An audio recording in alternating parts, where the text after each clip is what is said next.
Hello, my name is Jamie, this is Jamie Makes, and in today's video we're going to be building the rotating beacon for the lighthouse. I'm going to leave a link in the description for all of the tools that I use to build this project. If you have any questions, please feel free to ask, or any suggestions, I'd love to hear them. Without further ado, let's get building. These are the main components of the build. This is the kind of brains of the operation, if you like. This is the solar controller. What that does is it takes in the voltage from the solar panels and it stores it in the battery during the day, and then during the night discharges the battery into the outboard circuit.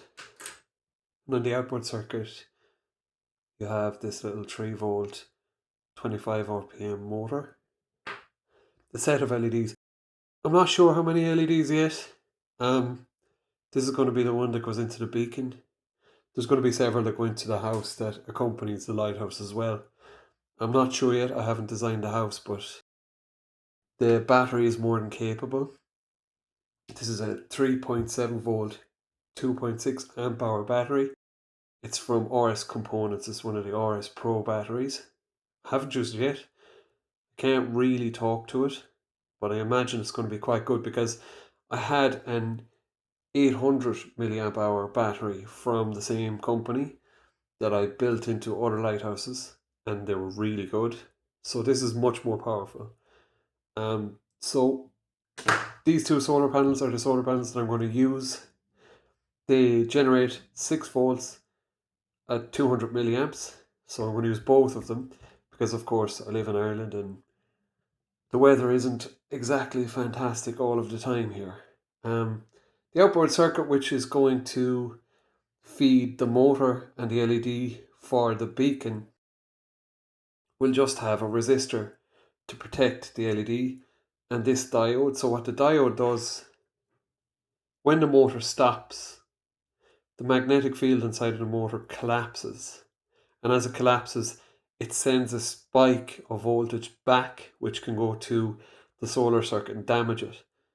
So what the diode does is, as the magnetic field collapses, it goes through the diode and back to the motor again, so that allows the spike to dissipate through the motor. The motor can handle that easily, it's not a problem. So these are the main components, the external components. I almost forgot to mention this is a slip ring.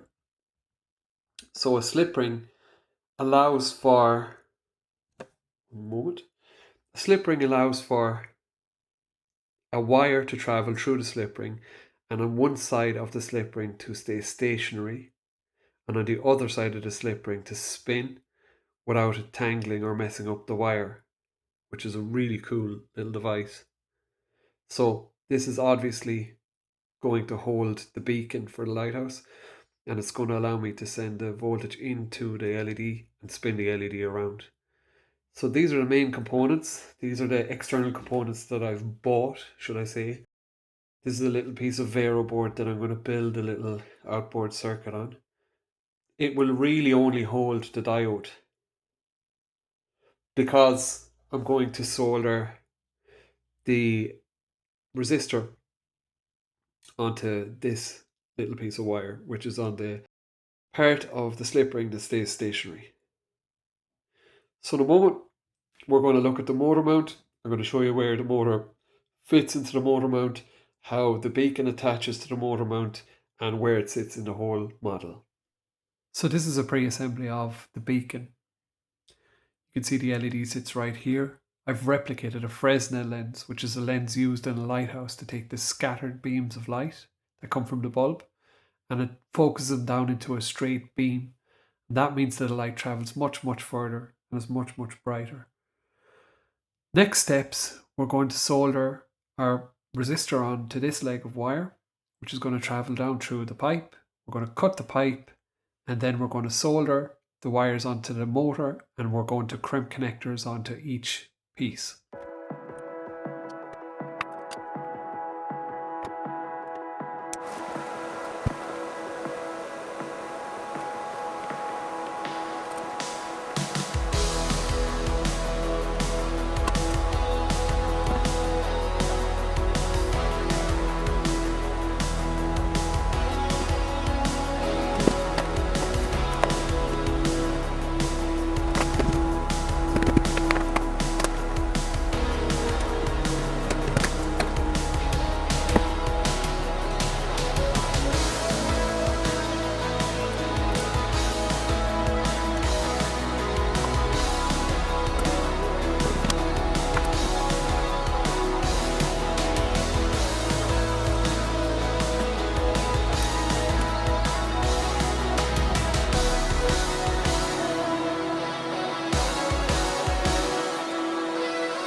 Now, we've done our soldering.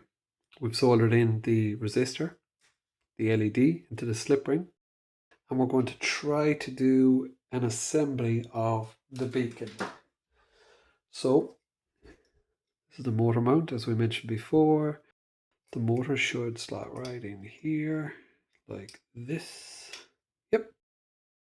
Now we get the strap for the motor.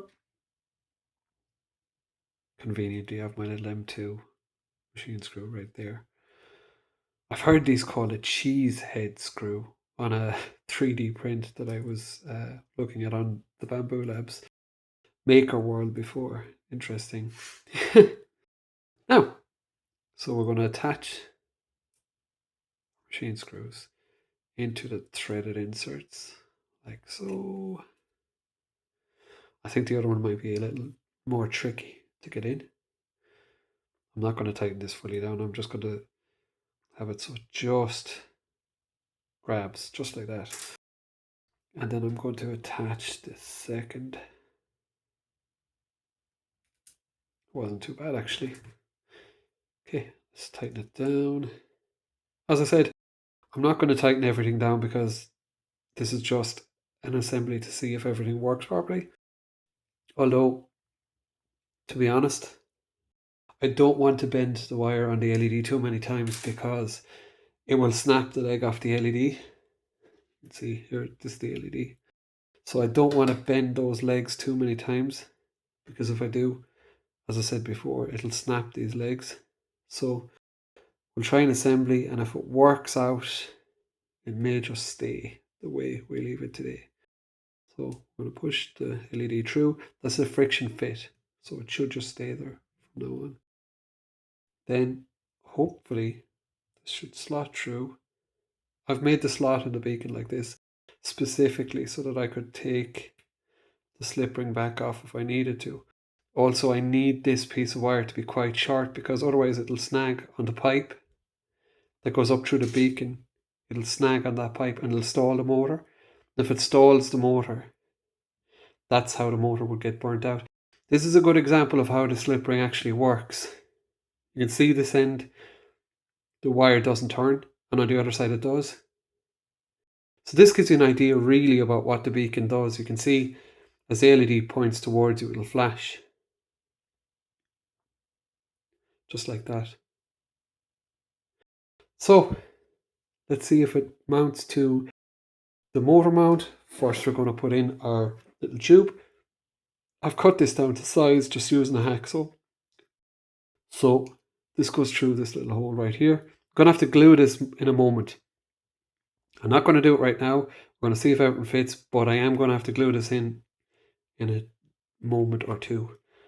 That sits like this. Then you can see, I don't know if you can make that out. There's a D shape to the shaft of the motor, and that's replicated on the bottom of the beacon here. So obviously we want to match the flat part to the flat part, just like that. And then we want to get,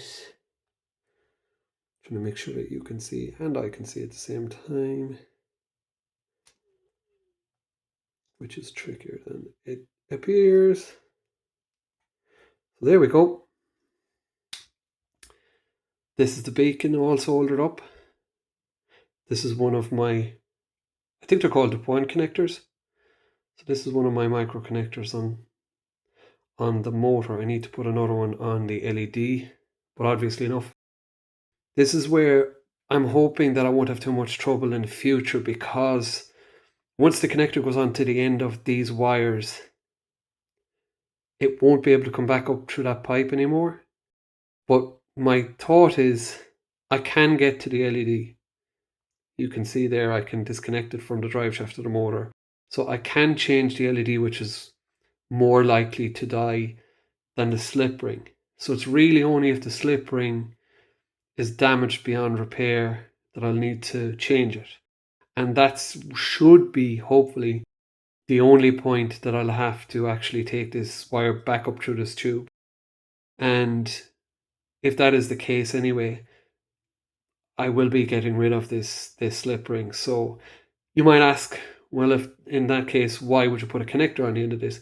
Well, the reason why is if there is a fault, I will be able to disconnect either the motor or the LED.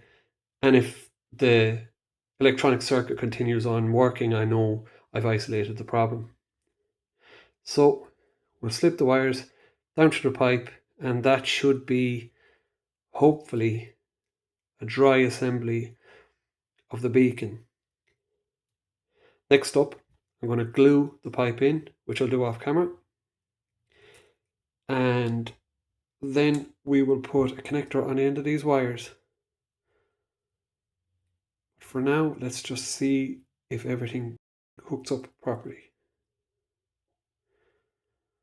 Which, to be fair, it looks like we're good. And hopefully you can see this bit of excess wire up top and a resistor. That will go under the top of the beacon. Obviously it'll get pressed down a little, make it more neat. But that really is the star of the show. This is the beacon for the lighthouse. Next up, I'm going to design the battery unit, print that out, and attach the beacon to the battery unit. And then the battery unit attaches to the bottom of the tower. The idea with this tower is to make the top 2/3 of the tower completely sealed. I'm hoping to glue everything together in such a way that water can't get into the top of the tower, so that everything is above kind of where the rain would meet the opening. So I'm going to hopefully, we'll see if this all works out, we're going to hopefully make it so that the top of the tower screws off from the bottom of the tower, and then you've access to the battery unit, the motor, the LED, the slip ring, everything you need. So on to the next step. Glue this pipe in, then we can add a connector, and then we'll do a little bit of designing. And that's going to do it for today's video. I've already made a couple of changes to the design. You'll have seen in a previous part of the video that I said that the battery box was going to go down here. I've changed that, because if you noticed during the video I said there was going to be more LEDs that were going to go into the house, and then I thought that putting the battery box down here might be a bad idea. So join me in the next video. We're going to be building the top of the beacon. Hopefully we're going to be mounting the rotating beacon into it.